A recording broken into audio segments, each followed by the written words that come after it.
नवंबर 2025 याद कीजिए, प्रशांत किशोर 2 साल से पैदल घूम रहे थे। जिस गांव में जाए लोग मुंह में लड्डू ठूस रहे थे। धूल धक्कड़ पद यात्रा सारे टीवी चैनल पे छाए। सारे इंटरव्यूज में सबसे ज्यादा नंबर प्रशांत किशोर को, और 243 में 0। जमानत जब्त हो गई थी, मीम की बाढ़ आई थी। लोग कितना मजाक उड़ाए थे। दूसरों की दुकान चलाने वाला अपनी दुकान का शटर नहीं उठा पाया। पीके वो आदमी थे 2014 में मोदी जी का चुनाव प्रचार किए थे। उस टाइम चाय पे चर्चा, 3D रैली, फिर नीतीश लालू को एक साथ जिताए, बंगाल में दीदी जिताए, पंजाब में अमरिंदर सिंह जिताए थे, उसके बाद दिल्ली में केजरीवाल जिताए, साउथ भी गए, अभी विजय को भी हारने के बाद जिता दी, लेकिन खुद के लिए कुर्सी नहीं ला पाए। यानी हलवाई की दुकान पर हलवाई भूखा था और पीके उसी से ताने खा रहे थे। और इसीलिए ये नारा निकला था कि पीके के सामने कुकुर बिलार भी लगा देंगे तो जीत जाएगा। हालांकि पीके की पार्टी ही दावा कर रही थी कि ये कुत्ता बिल्ली वाला उनकी तरफ से आया था, कि उनको मारा आता है। लेकिन ताना ताना होता है। वोट के दिन ताना डेटा ऐसा मैटर नहीं करता, ईवीएम मैटर करता है। ईवीएम से क्या निकला, और ईवीएम से जब पीके के लिए जीत निकली तो हमको पीके का बयान फिर याद आया कि अभी मरे थोड़ी हम, जिंदा है भाई। अभी मैं मरा नहीं हूँ, अभी नहीं मरा हूँ, जब मर जाऊंगा तो फिर लिखना अभी मरा नहीं हूँ। सुना आपने, यही तेवर था। तो सवाल भी वही कि 9 महीने पीके क्या बदले। 3 चीजें ठीक की हैं, एक करके सुनाते हैं। इस बार 3 चीजें पीके ने अलग की जिसकी वजह से पीके जीत गए।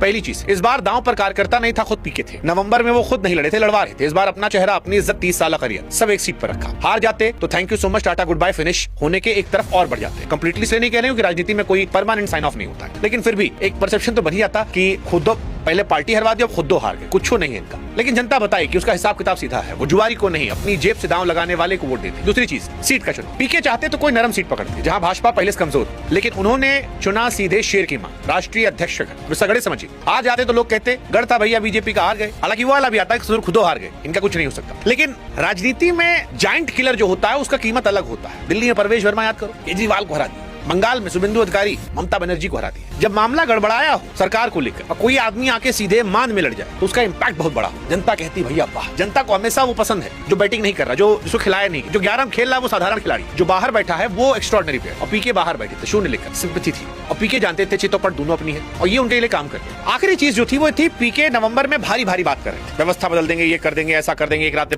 बिहार चेंज कर देंगे, ये हो जाएगा, वो हो जाएगा। इस बार इतनी कहानी नहीं थी, इतना नहीं था। इस बार सिंपल कॉन्सेप्ट था, 15 साल की पुरानी पकड़ के सामने एक नया विकल्प। और वोटिंग केवल हुई 34%, जो पिछले चुनाव से भी कम 7% है। यानी 100 में से 66 लोग वोट देने निकले ही नहीं। अब कम वोटिंग का फायदा ठीक ठीक किसे मिला ये पक्के तौर पर कोई नहीं कह सकता, लेकिन जीते पीके हैं। और राजनीति का एक जमा जमाया हिसाब है। जब जमे जमाए वोटर का जोश ठंडा हो और बदलाव चाहने वाले वोटर सवेरे सवेरे लाइन में लगे तो पलड़ा अक्सर उधर ही झुकता है। हाँ, बिहार की राजनीति भी इससे अलग नहीं, और यही कमाल है। और अब इस जीत के झटके समझते हैं कि भाई पीके तो मीडिया वालों के बनाए हुए हैं। प्रशांत किशोर का कहा नो बेस, ओनली हवाबाजी, यही बोल बोल के मजाक उड़ाया। भाजपा वाला भी उड़ा रहा था, आरजेडी वाला भी उड़ा। हमारे पॉडकास्ट में प्रशांत किशोर कहे थे कि सीधे फुल मेजोरिटी सरकार, और फुल मेजोरिटी सरकार से आया अंडा, तो फिर आदमी हंसेगा ही भाई। जब दावा इतना बड़ा बड़ा तो वही है ना कि खोदा पहाड़ निकली चुहिया, वही सारी कहानी थी। और जिसको नया तो याद दिला दे।